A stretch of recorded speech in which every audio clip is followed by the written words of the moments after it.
우리는 계속해서 나팔 재앙을 살펴보는 가운데 막간을 지나가고 있습니다. 이 막간은 요한계시록 전체의 구제에서 가장 중요한 내용으로 자리를 잡고 있다라고 하는 것을 말씀을 드렸습니다.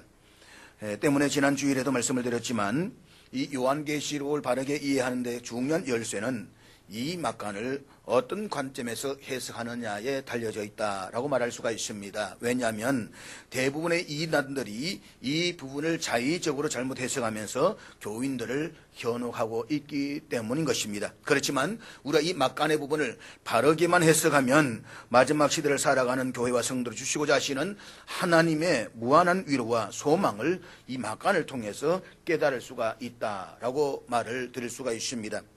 우리가 일곱 인과 일곱 나팔, 일곱 대접으로 이어지는 일곱 재앙 시리즈만을 생각하면 극심한 두려움과 공포감에서부터 벗어날 수가 없습니다.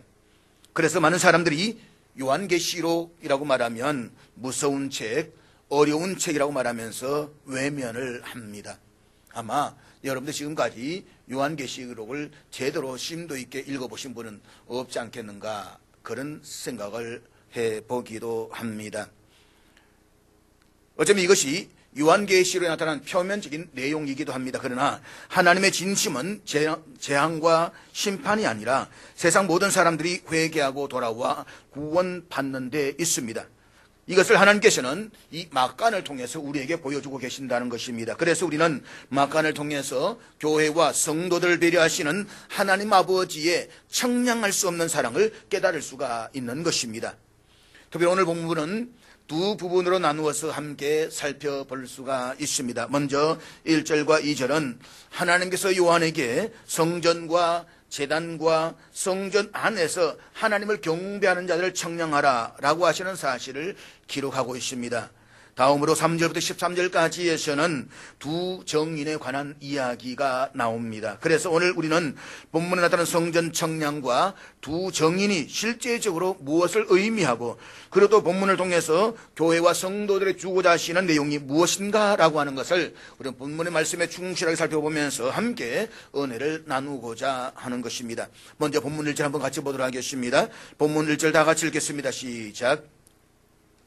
여기에 보면 요한은 환상 가운데서 지팡이 같은 갈대로 하나님의 성전과 제단과 그 안에서 경배하는 자들을 청량하라 라고 하는 명령을 받습니다. 그렇다면 하나님께서는 왜 요한에게 청량하라고 하셨을까요? 그리고 청량의 대상인 성전과 제단과 경배하는 자들은 누구를 가리키고 여기에 청량한다라는 의미가 도대체 무엇일까요?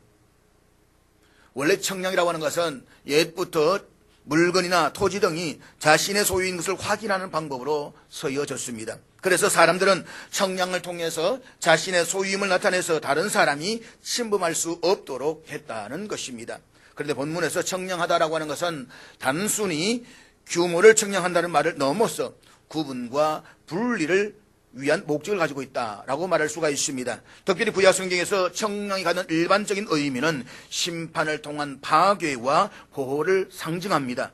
청량을 통해서 부족하면 파멸시켜버립니다. 그렇지만 청량을 통해서 보호하시는 경우도 있다라고 하는 것입니다. 그런데 본문은 성전 안쪽에 있는 사람들을 청량하라고 하고 바깥쪽은 짓밟힌다라고 했기 때문에 심판과 파괴보다는 보호한다라고 하는 개념을 가지고 있다라고 말할 수가 있습니다. 그리고 뒤에서 살펴보겠지만 여기서 청량의 대상으로 언급되고 있는 성전과 제단과 경배하는 자들은 하나님께 택함을 받은 성도, 다시 말해서 교회에 대한 상징적인 표현이라고 말할 수가 있습니다.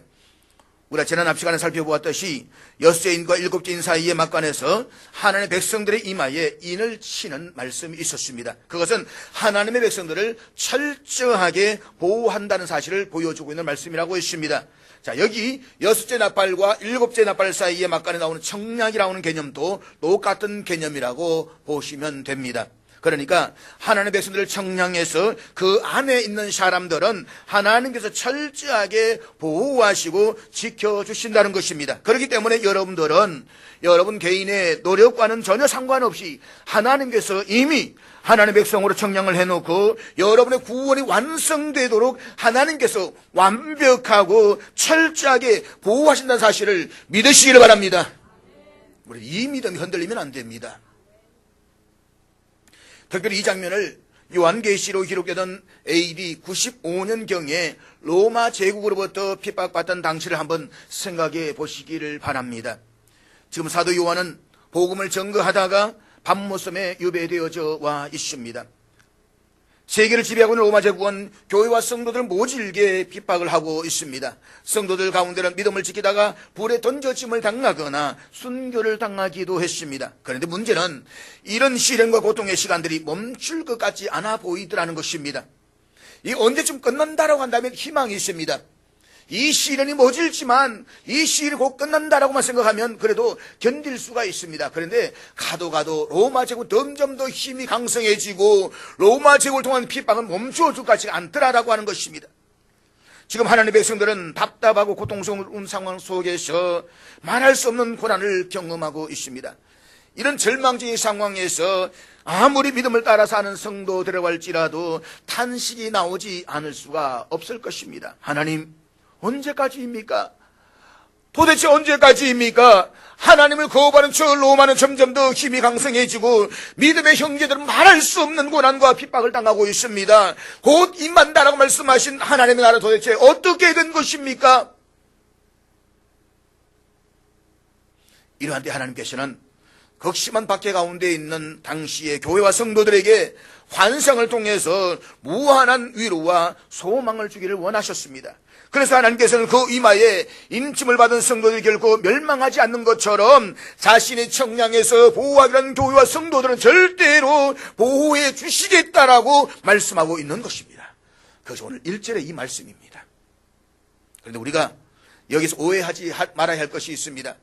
그것은 교회와 성도가 하나님께로부터 인침을 받고 청량된다라고 하는 것이 모든 환난과 고난에서부터 자동적으로 면제받는 것이 아니다라고 하는 것입니다.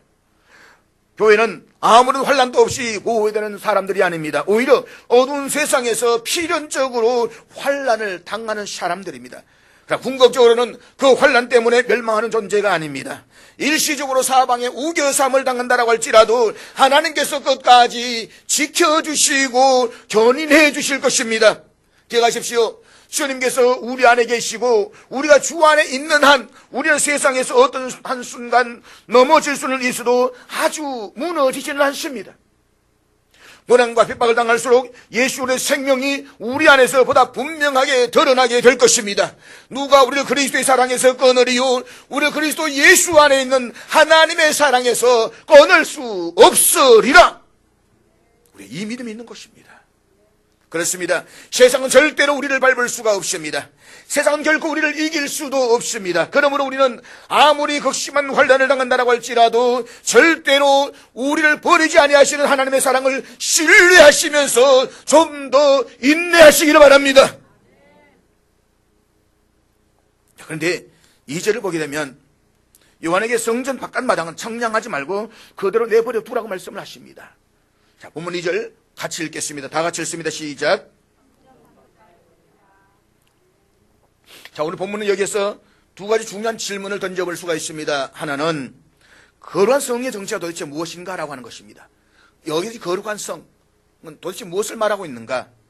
이 물음에 대해서 어떤 분들은 거룩한 성이 문자된 실제 예루살렘 성전이라고 주장을 합니다. 그러다 보면 세대주의자들은 앞으로 예루살렘 성전을 다시 짓게 될 터인데 그것을 중심으로 해서 이 말씀이 이루어지고 있다라고 그렇게 보고 있는 것입니다.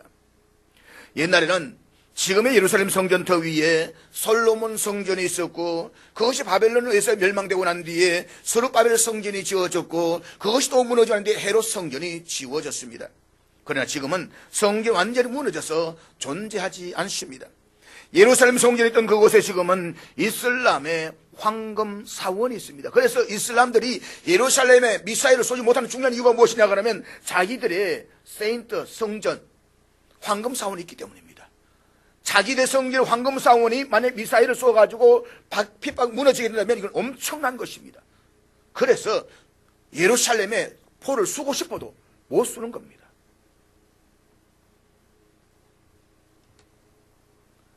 자, 이 예루살렘 성전은 말씀드린 것처럼 AD 70년에 예루살렘과 함께 완전히 파괴되었습니다. 그리고 요한계시록이 주어진 것은 그로부터 25년 후인 AD 95년 경이었습니다.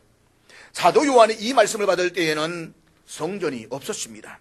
성전이 없는 상태에서 주어진 말씀이기 때문에 여기에서의 거룩한 성을 문자적으로 실제 예루살렘 성전이다 라고 주장하는 것은 문제가 있다는 것입니다. 자, 문제는 이 부분에 있어가지고 한 걸음 더 나가는 아주 재미있는 이단이 있습니다. 신천지입니다. 신천지는 이거 이야기합니다. 예루살렘 성전이 70년에 무너졌는데 그 성전이 어디에 있느냐? 그러니까 이 기성교회의 목사들은 순 거짓말쟁이다라고 이야기를 합니다. 자, 제가 지금 이 성전을 예루살렘 성전이라고 했습니까? 아니잖아요. 문제는 이들이 뭐라 말하면은 그 성전은 거룩한 성은 예루살렘 성전이 아니라 솔로몬 성전이라고 말합니다. 이게 더 미친 인간들입니다. 보세요. 그 터전에 솔로몬 성전이 지어지고 솔로몬 성전이 무너지고 난 뒤에 스룹바벨 성전이 지어지고 스룹바벨 성전이 무너지고 난 뒤에 그리고 난 뒤에 헤롯 성전이 지어졌습니다. 그러니까 예루살렘 성전 통칭 거라면 우리는 솔로몬 성전, 스룹바벨 성전, 헤롯 성전을 생각하는 겁니다. 그런데 이들 말하기를 예루살렘 성전은 무너지고 없기 때문에 이것은 솔로몬 성전투다라고 말합니다. 여러분, 기원전 BC 6세기경에 망했던 그 솔로몬 성전이 어디 남아 있습니까? 자기들 말한다면 예루살렘 성전이 70년에 무너졌기 때문에 존재한다고 말한다면 솔로몬 성전은 더 없잖아요. 그럼에도 불구하고 이 성전은 거룩한 성은 솔로몬 성전투다, 그렇게 이야기하는 겁니다. 여기에 넘어가는 사람이 굉장히 많이 있습니다. 안타까운 것은 제가 아는 이 목사님의 따님이 신천지에 넘어갔습니다. 지금 그 온 가족이 이 아이를 잡으려고 야단입니다. 난립니다. 지금. 잘못 넘어가면, 그리고 잘못 따라가면 가족 망하고 인생 망하고 다 망합니다. 그래서 우리는 정신을 바짝 차리셔야만 하는 것입니다. 자, 오늘 중요한 것은 본문의 서로 성전은 그래서 예루살렘 성전이라고 실제적 성전을 말하기에는 문제가 있다고 했습니다. 그렇기 때문에 여기에서 거룩한 성은 하나님의 백성인 교회를 상징한다 라고 보아야 되는 것입니다. 그리고 그 안에서 경배하는 자들도 역시 교회로서 하나님을 예배하는 성도들을 가리킨다 라고 볼 수가 있는 것입니다. 이 부분 뒤에 가서 좀 더 한번 살펴보게 될 것입니다. 두 번째 나오는 본문에 나오는 42달이라 나오는데 이 42달은 어떤 기간이며 바깥 마당이 이방인들에게 버려두어서 42달 동안 짓밟히게 된다는 것은 무슨 뜻인가? 자, 본문 2절에 보면 성전 바깥 마당은 청량을 하지 않고 그냥 내버려 두어서 이방인들에게 42달 동안 짓밟힌다라고 했습니다. 여기서 42달은 동일한 표현으로 요한계시록 보게 되면 한 때와 두 때와 반 때, 3년 반 혹은 1260일 이렇게 등장을 하고 있습니다. 문제는 여기에서 42달을 문자적인 실제 특정 시기로 볼 것이냐 아니면 상징적인 시기로 볼 것이냐 라고 하는 주장들이 있습니다. 분명한 것은 여기에서의 42달은 예수님의 초림부터 재림까지 기간을 상징적으로 표현한 것으로 보아야 된다라고 하는 것입니다. 다시 말해서 예수님 오셔서 구원을 이루시고 부활하시고 성천하셔서 올라가신 그때로부터 시작해서 지금 우리가 살고 있는 때와 주님이 재림하실 때까지의 기간이 3년 반이고 42달이고 1260일이다라고 하는 것입니다. 이 기간이 계속해서 3년 반으로 42달 1260일로 설명되고 있는데 요한계시록을 보게 되면 3년 반의 마지막 부분에 큰 환란이 온다라고 말씀을 하고 있습니다. 이것이 어느 기간인지에 대해서는 모르지만 분명한 것은 큰 환란이 옵니다. 그 큰 환란의 끝에 우리 주님이 재림하십니다. 지금 구조가 그렇게 되어져 있다는 것입니다. 그렇기 때문에 여기에 나오는 3년 반은 예수님의 초림부터 재림까지의 기간을 말한다 라고 우리가 보아야 되는 것입니다. 그런데 이 기간 동안에 성전 바깥 마당은 청량하지 말고 이방인에게 버려두어서 42달 동안 짓밟힌다라고 했습니다. 예루살렘 성전에서 성전 바깥 마당은 이방인들의 뜰을 가리킵니다. 그리고 이방인들의 뜰을 좀 더 넓게 보면 성전 안에 포함이 되지만 실제로는 하나님의 성전으로 여겨지지가 않습니다. 왜냐하면 이방인들의 뜰은 이방인들이 출입하는 것으로 거룩하신 하나님의 성전과는 개념이 멀었기 때문이다 하는 것입니다. 따라서 오늘 본문에서는 비록 성도라고 하는 이름은 가졌지만 자신을 거룩하게 구별해서 하나님의 교회에 속하지 아니하고 세상과 연합해서 연락하는 자들을 하나님께서 마지막 때에 보호하지 않을 것이다 라고 하는 것을 말씀하고 있는 것입니다. 사랑하는 여러분, 마지막 때가 되면 예수님께서 곡식과 가라지에 비유해서 말씀을 하셨듯이 참된 성도와 거짓 성도들을 구분하시게 될 것입니다. 그리고 참된 성도는 보호해서 완전한 구원에 이르게 하시겠지만 거짓 성도는 그대로 내버려 두어서 영원한 멸망에 이르게 하실 것입니다. 어느 곡식이든지 결실 때가 되면 그 본연의 모습이 드러나게 되어져 있습니다. 그러므로 영적 결실기인 종말의 때에 어린 양신 예수님께서 말씀하신 알곡과 가라지를 엄격하게 구분하실 것입니다. 그때가 되면 우리와 섞여서 살면서 예수를 믿는다는 이름만 가지고 있는 사람들은 불꽃 같은 눈동자로 분별하실 것입니다. 그리고 그때가 되면 마치 가라지가 추수 때에 불에 살라지는 것 같이 영원한 지옥불에 던져짐을 당하게 되는 것입니다. 그래서 성경에 보면 가라지를 두어라, 교회 안에 가라지가 있다는 것입니다. 신앙을 흉내내는 사람이 있다는 것입니다. 예수를 믿는 척하지만 실상을 믿지 않는 사람이 있다는 것입니다. 그런데 종말 때까지, 마지막 때까지 두라는 것입니다. 마지막 때가 되면 염소와 양을 구분하듯이 가라지와 곡식을 구분하듯이 구분하셔서 심판하신다라고 하는 것입니다. 그러므로 사랑하는 여러분, 하나님의 영적 주수를 대비하십시오. 하나님께서 보호할 자녀와 버림받아 멸망에 버려두게 될 자들을 구분하시는 그 날이 옵니다. 반드시 옵니다. 지금 우리 눈에 보이는 세상은 결코 영원하지 않습니다. 하나님의 심판에 임하여서 모두 녹아버릴 두렵고 무서운 진노의 그 날이 가까이 오고 있습니다. 그러면 참된 성도로 구분되어서 하나님의 보호하심을 받기 위해서 거룩한 행실과 경건함으로 그날을 간절히 사모하는 저와 여러분 될 수 있기를 주의 이름으로 축복합니다.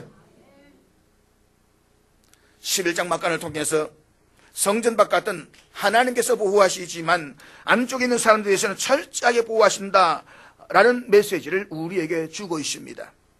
성전 청량하는 장면을 통해서 하나님의 백성들을 하나님께서 철저하게 보호하신다는 것을 보여주고 있는 것입니다. 그리고 이어지는 3절 이하의 말씀에서 하나님의 철저한 보호를 받는 교회 성도들이 세상에서 감당해야 할 사명이 무엇인가를 우리에게 말씀하고 있습니다. 지난 주일 10장에 살펴보았듯이 요한이 받아 먹었던 작은 책이 입에서는 꿀같이 달았지만 그것이 배에서는 아주 썼다라고 했습니다. 이것은 하나님의 말씀의 이중성을 이야기한다라고 했습니다. 믿음의 성도들이 하나님의 말씀을 받을 때에는 참으로 꿀같이 답니다. 저는 우리 모두에게 이런 은혜가 있기를 축복합니다. 말씀의 단맛을 경험하십시오. 말씀이 꿀보다 더한 그 은혜를 누려보십시오. 예수를 믿으면서도 예수의 말씀을 들으면서도 말씀의 단맛을 경험하지 못했다고 한다면 그 성도는 정말로 불행한 것입니다. 우리는 하나님의 말씀을 받을 때에 그것이 꿀과 송이꿀같이 달아야만 합니다. 그리고 하나님의 말씀의 단맛을 아는 자만이 고난의 선맛을 견딜 수가 있습니다. 교회와 성도들이 세상에서 복음을 전거하다가 서디선 고난을 당하게 될 것입니다. 그렇지만 그럼에도 불구하고 교회와 성도들은 하나님께 주신 위대한 사명이 있음을 잊지 말아야만 합니다. 우리 이 사실을 3절 이하의 말씀을 통해서 한 번 더 확인할 수가 있는 것입니다. 그래서 본문 3절 말씀 우리 다 같이 읽도록 하겠습니다. 같이 읽습니다. 시작. 자, 여기 보면 두 정인이 나옵니다. 문제는 이들 두 정인이 누구인가에 대해서 다양한 견해들이 있습니다. 대표적으로 여기에서 두 정인이 6절 말씀에 근거를 해서 모세와 엘리야를 의미한다라는 주장이 있습니다. 본문 6절 무엇인가? 한번 같이 읽어보겠습니다. 시작. 그들이 권능을 가지고 하늘을 닫아 그 예언을 하는 날 동안 비가 오지 못하게 하고 또 권능을 가지고 물을 피로 변하게 하고 아무 때든지 원하는 대로 여러 가지 재앙으로 땅을 치리로다. 여기에서 비가 오지 못하게 하는 예언자는 엘리야였고 물이 피로 되게 하신 분 또 그리고 여러 가지 재앙으로 땅을 쳤던 분은 바로 모세였다. 그러니까 이들 두 정인을 가리켜서 모세와 엘리야가 아닌가라는 이야기들을 합니다. 그리고 앞으로 모세와 엘리야가 나타나서 예언하는 때가 올 것이라고 해석하는 사람들이 있습니다. 그런가 하면 4절에서 두 감람나무와 두 촛대라는 말씀에서 사이비 이단 교주들 중에서는 자기가 감람나무라고 말하면서 많은 사람들이 현혹시키는 경우가 있습니다. 박태선 전도관, 이 사람 대표적입니다. 박태선 전도관, 이 사람은 이미 죽은 고인이지만 그는 내가 감람나무다 라고 하다가 나중에는 내가 성부 하나님이다 라고 망령이 들렸다가 결국 죽었지 않습니까? 이런 이 잘못된 데 빠지면 진짜 안 됩니다. 그래서 우리가 오늘 본문의 말씀도 주의 깊게 살펴보는 가운데 두 정인이 누구를 가리키는 것인가를 정확하게 알아야만 합니다. 그럴 때에 그 다음에 이어지는 다른 말씀들도 올바르게 이해할 수가 있기 때문인 것입니다. 그렇다면 본문에서 말씀하고 있는 이 두 정인은 누구를 가리킬까요? 두 정인에 대해서 4절에 보면 그들은 이 땅의 주의 앞에 서 있는 두 감람나무와 두 촛대라고 했습니다. 그러니까 두 정인은 두 감람나무라고 할 수도 있고 두 촛대라고 할 수도 있습니다. 두 감람나무가 따로 있고 두 촛대가 따로 있는 것이 아니고 두 정인은 두 감람나무이고 두 촛대라고 하는 것입니다. 그리고 10절에 보면 두 선지자라고 했습니다. 그러니까 두 정인 리꼬르, 두 감람나무 리꼬르, 두 촛대 리꼬르, 두 선지자라고 되어져 있기 때문에 이것은 실제적인 어떤 인물이 아니라 다른 존재를 상징한다라고 하는 것을 우리가 알 수가 있는 것입니다.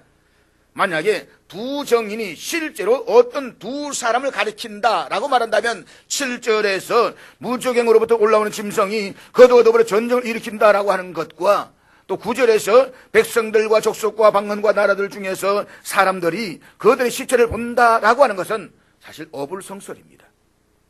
9절에서 백성들과 족속과 방언과 나라들 중에서 사람들은 한마디로 말해 전 세계 사람들입니다. 그러니까 어느 지역에 있는 사람들이 그 시체를 보는 것이 아니라 전 세계에 있는 모든 사람들이 사흘 반 동안 그 시체를 본다는 것입니다.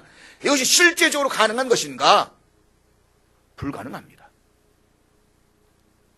여러분, 요한계시록은 묵시문헌이라고 했습니다. 묵시문헌은 다양한 상징들을 사용하고 있습니다. 여기에서도 두 정인이라고 할 때에 두 감람나무라고 했고 두 촛대라고 했으며 또 두 선지자라고 했습니다. 그러니까 다양한 상징들을 쓰면서 그 상징들을 통해서 무엇인가를 보여주고 있다는 것입니다. 그런데 이 상징들 중에서 요한계시록에서 가장 분명하게 의미를 알 수 있는 것은 바로 두 촛대입니다. 자, 요한계시록에서 촛대가 주는 의미가 무엇입니까? 우리 이 물음에 대해서 요한계시록 1장 20절이 그 해답을 주고 있습니다. 요한계시록 1장 20절 다 같이 읽겠습니다. 시작. 자, 여기 보면 일곱 촛대는 일곱 교회니라 라고 했으니까 촛대는 교회를 가리킵니다. 제가 자주 강조를 하지만 요한계시록의 해석은 요한계시록에서 찾아야만 합니다. 그랬을 때의 촛대가 교회라고 하는 사실은 요한계시록 1장에서 이미 그 해답이 나와져 있습니다. 그렇다면 요한계시록 11장에서 두 촛대는 교회를 가리킨다라고 하는 것도 분명해졌습니다. 그리고 11장에서 두 정인도 교회를 가리킨다라고 하는 것이 분명히 알 수가 있는 것입니다. 그렇다면 이제 우리 이 두 정인으로서 교회가 1260일 동안, 다시 말해서 예수님의 초림부터 재림하실 때까지 이 땅에서 감당해야 할 사명이 무엇입니까? 그것은 굵은 베옷을 입고 1260일을 예언하라는 것입니다. 자, 본문 3절 다시 한번 같이 보도록 하겠습니다. 본문 3절 다 같이 읽겠습니다. 시작. 여기에 보면 이들이 굵은 베옷을 입었다라고 했습니다. 전통적으로 이브리 사회에서 굵은 베옷은 회개할 때나 크게 애통할 일이 있을 때에 입는 옷이었습니다. 따라서 두 정인이 굵은 베옷을 입고 예언한다라고 하는 것은 교회와 성도들이 세상에 대해서 회개 메시지를 선포해야 된다는 사실을 의미하고 있는 것입니다. 예수님께서 공적인 사역을 시작하시면서 외쳤던 첫 메시지가 회개하라, 이 말씀이었습니다. 그리고 오순절 예루살렘 모인 수많은 사람들 앞에서 베드로가 선포했던 설교의 메시지도 회개였습니다. 그러므로 회개는 죄인이 하나님께로 돌아가기 위한 첫 단추라고 말할 수가 있습니다. 따라서 우리 세상 사람들에게 전해야 할 메시지도 무엇이냐? 회개의 말씀이어야 되는 것입니다. 간혹 믿지 않는 이웃들에게 전도할 때에 예수 믿으세요. 예수 믿으면 부자가 됩니다. 예수 믿으면 만사형통합니다 라고 하는 이야기를 들을 때가 있습니다. 물론 여러분, 예수를 믿으면 부자가 될 수도 있습니다. 그러나 여러분, 예수를 믿어도 더 가난해질 수 있습니다. 예수를 믿어도 만사형통할 수가 있지만 예수를 믿어 더 어려울 때가 있습니다. 정말 우리 믿지 않는 이웃들에게 저 중요하고 절실한 메시지는 무엇이냐? 회개하고 천국 가자는 것입니다. 회개하고 천국 가요. 우리 이 땅은 잠시일 뿐인 것입니다. 잠시일 뿐 세상에서 우리가 마음을 주는 것이 아니라 저 영원한 천국, 영원한 복락을 바라보면서 우리가 함께 가자고, 이 메시지가 중요한 것입니다. 이것이 바로 하나님이 원하시는 생명의 복음인 것입니다. 오늘 본문에서는 1260일을 예언하라고 했습니다. 우리가 일반적으로 예언이라고 말하면 미래에서 언제 무슨 일이 날 것인 거로 생각하는 경향들이 많이 있습니다. 그래서 예언한다 그러면 완전히 사족을 모시고 달려갑니다. 돈 사족 쫓아갑니다. 가가지고 누구 집에는 가지도 마라, 이리로 가라, 저리 가라, 이 사람은 결혼해서도 안 된다, 완전히 무당 푸닥거리를 완전히 다 하는 걸 볼 수 있습니다. 예수쟁이 가운데서도 보면 무당 푸닥거리 찾아가는 사람이 있고요, 예수쟁이 가운데서도 보면요, 예언 쫓아가는 사람, 점쟁이 쫓아가는 사람 많이 있습니다. 우리 교인들은 없지만 말입니다. 없지, 그렇죠? 왜 대답이 쉬운지 않습니까? 뭐 무당 국보로 간 사람이 있습니까? 없잖아요. 중요한 것은 우리가 그런 예언들을 하게 되는데, 미래적인 무슨 일을 한다라고 예언하지만, 그러나 여러분, 그런 예언은 결국 성경에 기반을 두는 예언이 아닙니다. 그리고 그렇게 예언한다는 사람들의 말을 그대로 믿고 따라갔다가는 패가 망신합니다. 성경에 근거한 예언에는 미래적인 측면도 있지만 현재적인 측면도 있습니다. 다시 말해서 성경에 근거해서 하나님의 현재적인 뜻을 선포하는 것도 예언인 것입니다. 제가 지금 여러분들 앞에서 말씀을 전하는 설교도 예언인 것입니다. 그래서 고린도전서 12장에 나온 예언은 설문, 설교라는 것입니다. 그러므로 마지막 시대를 살아가는 성도들은 영적 분별을 바로 가져야만 합니다. 그것이 성숙한 성도의 모습인 것입니다. 본문에서 두 정인으로 상징되는 교회의 사명은 하나님의 말씀을 세상에 선포하는 것입니다. 그래서 교회를 촛대라고 했습니다. 촛대는 빛을 발하는 것입니다. 그러므로 교회의 사명은 주님이 오시는 그날까지 어두운 세상에 환한 빛을 비추는 것입니다. 그것이 촛대의 사명이요 교회의 사명인 것입니다. 무엇보다 두 정인의 모습에 우리 주목을 해야만 합니다. 이들은 굵은 베옷을 입었다라고 했습니다. 이것은 교회와 성도들이 복음을 전하는 자로서 합당한 옷을 입어야 된다는 것을 우리에게 말씀하고 있는 것입니다. 입으로는 멸망과 회개에 관한 말을 외치지만 실제로는 향락과 반종에 빠진 삶을 살고 있다고 한다면 세상 사람들, 우리가 전하는 말에 어떤 말도 받아들이지 않을 것입니다. 기억하십시오. 진정으로 회개하는 교회와 성도들만이 다른 사람을 구원할 수 있는 능력을 발휘할 수가 있는 것입니다. 안락함을 추구하는 교회와 성도, 양적 번영에만 과체를 두는 교회 성도는 세상을 움직일 만한 능력을 상실한 것입니다. 우리는 결코 세상의 온갖 향락에 물들인 비단 옷을 입고 세상 사람 비유로 맞추기 위해서 보내받은 사람이 아니라는 사실을 기억하시기를 바랍니다. 그러므로 굵은 베옷을 입고 1260일 동안 우리 주님이 다시 오실 그날까지 회개에 합당한 자의 삶으로 세상을 향해서 구원의 복음을 선포하는 저와 여러분들 수 있기를 축복합니다. 그런데 우리 주님께서 교회와 성도들에게 아무것도 없이 그저 세상을 향해서 예언하라 라고 말씀하지는 않았다는 것입니다. 오늘 본문을 보게 되면 교회와 성도들에게 세상을 이기는 중요한 능력을 주셨다는 것을 말씀하고 있습니다. 첫째는 입에서 불이 나와서 원수를 삼켜버릴 능력을 주셨다라고 했습니다. 본문 5절 말씀인데 우리 5절 다 같이 읽겠습니다. 시작.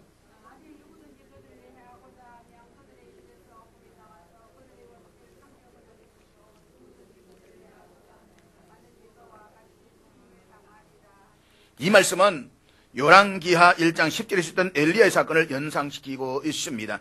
우리 열왕기하 1장 10절 앞에 있습니다. 같이 읽겠습니다. 시작. 엘리야가 50부장에게 대답하여 이르되 내가 만일 하나님의 사람이면 불이 하늘에서 내려와 너와 너의 50명을 살릴지로다 하며 불이 곧 하늘에서 내려와 그와 그의 군사 50명을 살랐더라. 하나님께서 엘리야에게 주셨던 이 능력과 권세를 교회와 성도들에게도 주시겠다는 것입니다. 오늘 본문에 보면 입에서 불이 나와서 원수를 삼켜버린다라고 했으니까 마치 불과 같은 권세인 것입니다. 그러니까 예언자의 그 자체의 권세가 있는 것이 아니고 하나님의 말씀의 능력이 있기 때문에 그 말씀이 불과 같이 역사를 한다는 것입니다. 그렇습니다.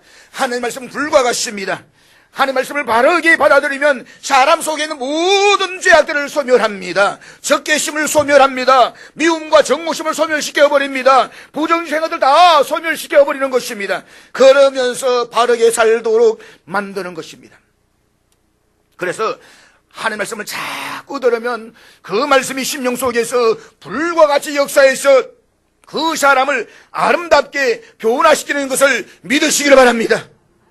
말씀이 변화시킵니다. 그래서 우리는 말씀을 자주 들어야 됩니다. 둘째는 모세와 엘리야에 주셨던 그 권능을 주시겠다고 약속을 하십니다. 본문 6절 말씀 같이 읽겠습니다. 다 같이 읽습니다. 시작. 모세는 하나님의 능력을 힘입어서 그의 입에서 나오는 말로 물이 피가 되게 했습니다. 모든 재앙들이 그의 입의 말씀의 선포로 이루어졌습니다. 그런가 하면 엘리야는 기도함으로써 3년 6개월 동안 하늘의 문을 닫아서 비가 오지 못하게 했습니다. 마찬가지로 하나님께서는 세상을 향해서 복음을 전가하는 교회와 성도들에게 이스라엘 역사상 가장 위대했던 두 선자인 모세와 엘리야에 주셨던 그 권능을 주셨다는 것입니다. 그러므로 오늘 우리들에게도 모세와 엘리야와 같이 세상이 감당하지 못할 큰 능력과 권세를 갖다는 것을 믿으시기를 바랍니다. 하나님의 백성들이 세상 사람들에게 핍박을 받거나 무시당하지 않도록 세상 어느 누구도 흉내낼 수 없는 놀라운 능력과 권세를 하나님께서 저와 여러분에게 주셨습니다. 그러나 여러분, 이런 권세가 아무나 쓸 수 있는 것이 아니라는 사실 또한 우리는 기억해야만 합니다. 이 권세와 능력은 오직 복음 전파의 사명을 신실하게 감당하는 자들만이 누릴 수가 있는 것입니다. 하나님 지금도 우리가 참교의 사명을 충성되게 감당하기만 하면 그 사명에 합당한 영역을 주시고 계십니다. 그러므로 말세의 때에 말씀을 전함으로 해서 받는 고난을 두려워하지 마시기를 바랍니다. 주를 믿음으로 해서 모든 환난을 두려워하지 마시기를 바랍니다. 오히려 위로부터 부어주시는 능력과 권세를 받아서 세상을 향해서 생명의 복음을 담대하게 전할 수 있는 저와 여러분들 있기를 바랍니다. 복음을 전하셔야만 합니다. 본문 8절에 보면 이 세상을 가리켜서 영적으로 하면 소돔이라고도 하고 애굽이라고도 하는데 주께서 십자가에 못 박히신 곳이다 라고 하면서 이 세상의 정체성을 말하고 있습니다. 성경에서 소돔과 애굽은 하나님을 거역하고 대적했던 대표적인 죄악의 도성이었습니다. 사랑하는 여러분, 영안을 열고 세상을 한번 똑바로 바라보십시오. 본문에서 세상은 외적인 면이 아니라 영적인 면을 굳이 밝히고 있는 이유는 우리들에게 영적인 눈으로 세상을 보라는 것입니다. 세상은 죄악으로 가득 차 있고 사안에서 하고 있는 모든 행동들이 다 악합니다. 보십시오. 동성애가 합법화되고 동성애 결혼을 합법화할 세상이 올바른 세상입니까? 미친 세상이지. 그걸 정부 정책에 시험에 넣고 그것을 합리적으로 말하는 인간들이 합당한 인간들입니까? 또라이들이죠.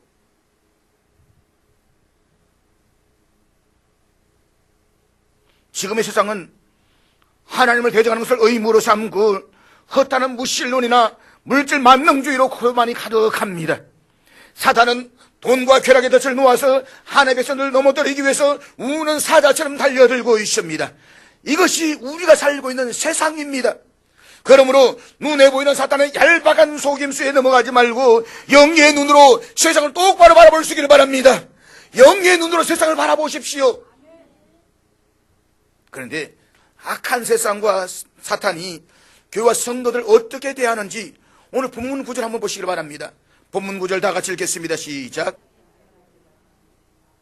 7절에서 교회는 예수님의 초림과 재림 어간에 복음정을 마칠 때에 악령들이 거하는 무지경으로부터 올라오는 짐승과 전쟁을 하게 된다라고 했습니다. 이 짐승은 13장과 17장에도 나오는데 사탄으로부터 권력을 받아서 하나님께 대항하고 하나님의 백성들을 핍박하는 7머리 7뿔을 가진 적그리스도를 가리킵니다. 그때가 되면 적그리스도는 사탄으로부터 권력을 받아서 어둠의 세상을 통치하게 될 것입니다. 그리고 그때가 되면 세상은 마치 교회가 없는 것 같은 상태가 된다는 것입니다. 지금 보십시오. 세상은 교회를 없애기 위해서 얼마나 혈압하고 있습니까? 죄악된 인간들이, 잘못된 세상을 가진 사람들이 교회를 얼마나 핍박하고 있습니까? 저들은 이야기합니다. 교회가 사라져야 된다. 이 한국에서는 교회가 사라진다고 혈안을 외치고 있습니다.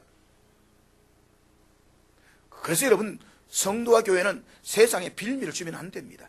행위로 빌미를 주지 말라는 것입니다. 잘못된 죄악을 범함으로 말미암아서, 잘못된 오해된 행동으로 말미암아서 세상에 빌미를 주어서는 안 됩니다.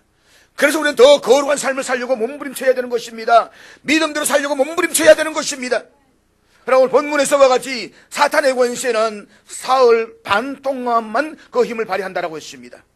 이 사흘 반 동안이라는 것은 매우 짧은 기간 동안을 의미합니다.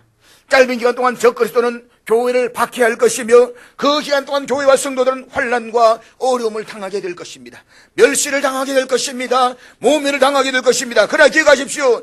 말세에 있을 사탄의 승리는 잠시 동안일 뿐이지 완전한 승리가 아니라는 것입니다.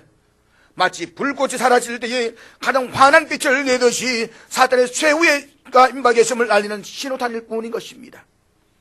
세상의 즐거움도 잠시뿐일 것입니다. 교회는 비록 무정에서 올라온 짐승의 죽임을 당하지만 11절에서처럼 하나님께로부터 생기가 그들 속에 들어가 다시 살아날 것입니다. 그리고 12절에서 볼 수 있듯이 사망 권세를 깨뜨리고 하늘에 오르사 온 우주를 영원토록 통치하신 우리 주님과 함께 교회는 영원한 승리자로 서게 될 것입니다.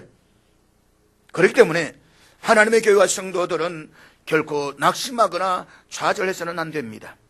사탄과 어둠의 세력들은 우리 주님이 오시는 그날 영원한 무지경 속으로 떨어져서 반드시 종말을 구하게 될 것입니다. 그러나 교회와 성도들은 우리 주와 더불어서 세세토록 왕노릇하게 될 것입니다.